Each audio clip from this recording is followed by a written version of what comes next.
welcome to the Whiteboard Breakdown for Monday, August 17th. Today's equipment, you'll need a barbell, or if you don't have a barbell, you can also use a dumbbell or kettlebell for the workout. For our warm-up, we have 2 minutes of any kind of cardio. If you can run a 400 or row 500 or just work some double unders, maybe some burpees, I wouldn't recommend that, but move for 2 minutes. Then we have 2 rounds of the following exercise. We have squats. So just body weight squats, getting all the way down. Remember, if you're nice and tight starting off, you can hang out in the bottom there, rocking the ankles a little bit. Then we have plank, either on your forearms or hands.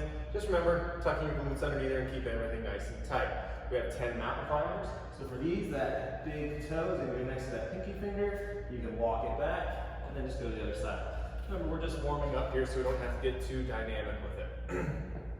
Then side plank. So we did forearm plank or hands. Regular plank, now we're just doing side plank on one side for 30 seconds. Then we're doing alternating lunges. So step back lunge, stand it up, and switch sides. Okay, next one is side plank, just working that other side. Remember, staying focused, keeping that rib cage down, squeezing that butt nice and tight. Then we have goat belly swings. So for this one, you would either grab a kettlebell or dumbbell if you have it. If you're just using the bar, you can just do RDLs. So putting that ball in your belly, big hinge, and stand up. If not, and you just have a barbell, you can also just do RDLs here. All right, moving on. This is our 5th week of our squat cycle. We've been working on our mobility and our squat therapy. We have 2 rounds of the following exercises. We have a half saddle, so we're going with one leg. From here, we're going to sit back and really get a good stretch in our quad and the front of our ankle. You can extend that leg forward as well, and you can get a little bit of a hamstring stretch as we work that back part of our leg. So you're going to do the right or left leg first, and then we're going to rock into 1 minute of pigeon. So we're going to be trying to move this hip around so that it's facing the ground, and trying to keep this knee around 90 degrees to get the most bang for your buck in that hip stretch.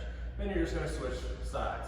Do the half straddle on the other leg, and then pigeon on the other leg as well. Then we're going to be doing a little balance work. So we have 6 single leg RDLs. So I'm going to lift one foot, so our regular RDL is with both feet. You can see the positioning. And then with single leg, it should look exactly the same. Okay, we're not trying to go all the way to the ground. It's usually when my hips can't move back any further, those hamstrings lock up, and you feel that big stretch. So 6 per leg there. Last one we have squat negatives. So you can do this body weight, or you can do it holding a kettlebell or dumbbell. We have 2 second negative, a 4 second hold at the bottom, 2 second positive, and then a lockout 1 second pause at the top. You have 12 of those. So maybe try with body weight in the first round, second round, increase that weight if it felt good. Now, like I mentioned, this is the 5th week of our squat cycle. So for this one, we have our rep count starting at 15 reps, decreasing to 12 reps, last set decreasing to 10 reps with a minute rest in between each one. And as we decrease from 15, 12, and then 10, we're increasing our percent of our 1 rep max. Going from at 15, 60%, when we go down to 12, we're increasing to 65%, and then when we're at 10, we're all the way up to 75%. So we've been building this load over the 4 weeks, so this one is going to be our heaviest one, but bringing that rep count down. If you do not have a barbell, we can also do just a heavy set of either 15, all 3 sets, or if you have something a little bit heavier, same thing for 12, same thing for 10, and just do 3 sets of 10 if it's that heavy. So something to almost max out towards the end of that last set. Minute rest in between each one.